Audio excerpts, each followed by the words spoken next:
59তম আন্তর্জাতিক সমবায় বছর উদযাপন উপলক্ষে West Bengal State Cooperative Housing Federation লিমিটেডের উদ্যোগে শ্রীরামপুরে সমবায় আবাসন ও ব্যক্তিগত গৃহঋণ বিষয়ক এক সেমিনার অনুষ্ঠিত হয়ে গেল আজ। West Bengal State Cooperative Housing federation limited 59 বছর ধরে স্বল্পবিত্ত ও মধ্যবিত্ত মানুষের স্বপ্ন পূরণের অংশীদার। সরল সুদে তারা গৃহঋণ প্রদান করে থাকেন। বাড়ি, ফ্ল্যাটের সম্প্রসারণ, তার সংস্কার, পরিবর্তন, মেরামতির জন্য তারা লোন দিয়ে থাকেন। আজকের সেমিনারে উপস্থিত ছিলেন West Bengal State Cooperative Housing Federation লিমিটেডের chief executive officer Amit Kumar Das, chairman Ashis Chakraborty, vice chairman Tapendra Mohan Biswas, Annay Chattopadhyay প্রমুখরা। Loan পাবেন, আপনাকে সেক্ষেত্রে জয়েন্ট মেম্বারশিপ নেওয়া হবে, আপনার বাবা এবং আপনাকে বইকেই নেওয়া হবে। যদি আপনার কোনো অন্য কোনো লিগেল হেয়ার যদি থেকে থাকে তার থেকে এনওসি একটা নিতে হবে।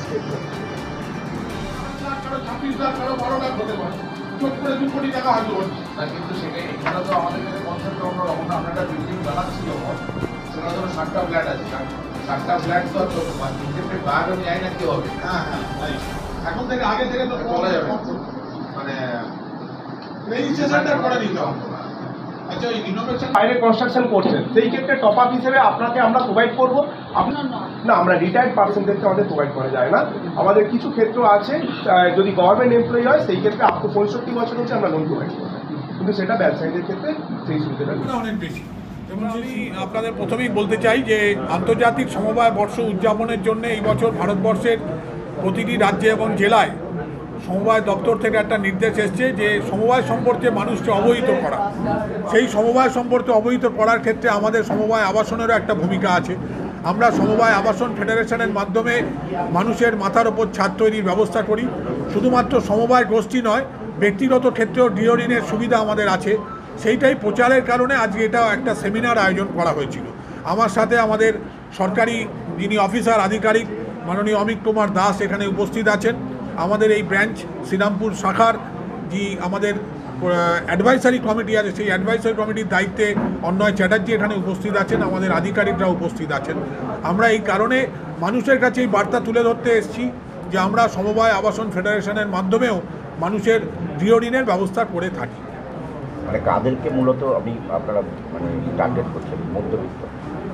হ্যাঁ, যেটা আমি অবশ্যই বলতে চাই, আমাদের এই প্রতিষ্ঠান যে কারণে তৈরি হয়েছিল 1965 সালে, তখন স্বাভাবিকভাবেই আপনাদের যারা বয়স্ক মানুষ তারা জানেন যে ওই সময় কোনো ব্যাংক ছিল না বাড়ি তৈরির ক্ষেত্রে লোন দেওয়ার। কোনো ব্যাংক ছিল না। একটা ছিল আমাদের HDFC housing development finance corporation, তারা এবং আমাদের এই অ্যাপেক্স বডি বলে পরিচিত West Bengal State Cooperative Housing federation limited, এই সময় তারা বাড়ি বানানোর ক্ষেত্রে মধ্যবিত্ত মানুষকে লোন দিত। এবং যে কারণে মধ্যবিত্ত মানুষ শব্দটা বারবার বলছি, কারণ আমাদের লোন দেওয়ার সীমা আমরা 35 লাখ এখন করেছি, যেটা 20 থেকে 25 লাখ আজ থেকে 2-3 বছর আগে হচ্ছে। কারণ বিরাট প্রাসাদ বানানোর ক্ষমতা যাদের আছে বা অনেক টাকা যাদের রোজগার আছে তাদের জন্য অন্য ব্যাংক আছে। আমরা সেই মানুষগুলোর পাশে দাঁড়াতে চাই যারা কম উপার্জনের মধ্যে দিয়ে সংসার চালান, মধ্যবিত্ত মানুষ বলে যাদেরকে আমরা মনে করে থাকি, বা হয়তো উচ্চ মধ্যবিত্ত মানুষ, তাদের পাশে দাঁড়ানোর চেষ্টা করছি। যে কারণে সুদের হারটা আমরা নিয়ম অনুযায়ী আমাদের এই কোম্পানি বা ফেডারেশনের আইন অনুযায়ী সুদের হারটা অপরিবর্তিত। এটা কি এই যে লোনটা দেওয়া, এরা যারা আবাসন তৈরি করছে যেমন প্রমোটার কিংবা ধরুন আরও যারা, তাদের জন্য না? আমরা প্রমোটার বা ডেভেলপারকে লোন দিতে পারবো না, আমাদের বাইলজে তা পারমিশন নেই এবং আমরা দেওয়ার কোনো আমাদের অভিরুচিও নেই, ইচ্ছাও নেই আগামী দিনে। কিন্তু প্রমোটারের মাধ্যমে যিনি বাড়ি কিনছেন, যিনি ফ্ল্যাট কিনছেন, আমরা তাকে অবশ্যই লোন ব্যবস্থা দিতে পারবো, লোন প্রদানের ব্যবস্থা করব। সে কারণে প্রমোটারের মাধ্যমে আমরা একটা প্রচার করতেই পারি। আজকেও আমাদের এখানে কিছু ডেভেলপার মানুষ এসেছিলেন, তারা জেনে গেলেন যে আমরা কীভাবে কী প্রক্রিয়ার মধ্যে দিয়ে গৃহঋণের ব্যবস্থা করে থাকি।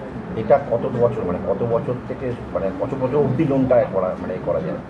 আমরা ন্যূনতম 5 বছরের কমে আমরা লোন দিই না, কারণ আমাদের তো ব্যবসায়িক প্রতিষ্ঠান, একটা ব্যবসায় লাভেরও ব্যাপার আছে। 5 বছর, কমপক্ষে 5 বছরের জন্য লোন নিতে হবে। আর ম্যাক্সিমাম যেটা আগে 20-25 বছর, আমরা 25 বছর থেকে এবারে ওটা 30 বছর পর্যন্ত পৌঁছেছি। 30 বছরের টার্মে অবশ্যই এটা স্বাভাবিক নিয়মের মাত্রায় ধরে নিন, একজন মানুষের কর্মজীবন যতটা থাকে, একজন 30 বছরের চাকরি পেলে তার 60 বছর রিটায়ারমেন্ট হলে 30 বছর, 65 রিটায়ারমেন্ট হলে 35 বছর অবধি তার কর্মজীবন থাকবে। আমরা অবশ্যই প্রতিষ্ঠানের মূল যেটা আমাদের অর্থগত সমস্যা সেটা তো আমাদের মাথায় রাখতে হবে। সুতরাং এমন জায়গায় আমরা লোন পরিবেশন করব না যাতে আমাদের প্রতিষ্ঠানের ক্ষতি হয়। সেই কারণে আমরা চাকরি সীমা বা ব্যবসায়ের ক্ষেত্রে যারা কর্ম অবস্থায় থাকতে পারে, মানে কর্মমুখী থাকতে পারেন, সেই বয়সটাকে মাথায় রাখি। শুধুমাত্র সরকারি কর্মচারী না? না না না, অবশ্যই না। ব্যবসায়ী শব্দটা তো বারবার বলছি, ব্যবসায়ীদের 3 বছরের ইনকাম ট্যাক্সের রিটার্ন দেখা হয়, তাদের সিভিল স্কোর দেখা হয়, যেটা ব্যাংকের পরিষেবায় আমরা প্রয়োজন সমস্ত ব্যাংকই যে কায়দায় দেয়। তবে হ্যাঁ, চাকরিজীবীদের আমাদের বোর্ড অফ ডিরেক্টর যখন লোন স্যাংশন করি আমরা, তখন চাকরিজীবীদের প্রাধান্য অবশ্যই থাকে। কারণ চাকরিজীবীদের চাকরির ওই মানে মাইনের সাথে আমরা এটাকে অ্যাডজাস্ট করে দেওয়ার যেটা সিস্টেম আছে ব্যাংকিংয়ে, মানে মাইনের টাকা সেটাও হতে পারে। তাহলে আমরাও অনেকটা ভালো জায়গায় থাকতে পারি, অনেকটা স্থিত অবস্থায় থাকতে পারি। আর যিনি লোনটা নিচ্ছেন তারও মাথার মধ্যে ওই উদ্দীপটা থাকবেন না যে আমার লোনটা শোধ দিতে হবে, অটোমেটিক্যালি তার স্যালারি থেকে ডিডাকশন হয়ে যাবে। আপনার নামটা কি? আমি আশিস চক্রবর্তী, আমি রাজ্য সমবায় আবাসন ফেডারেশন লিমিটেডের চেয়ারম্যান।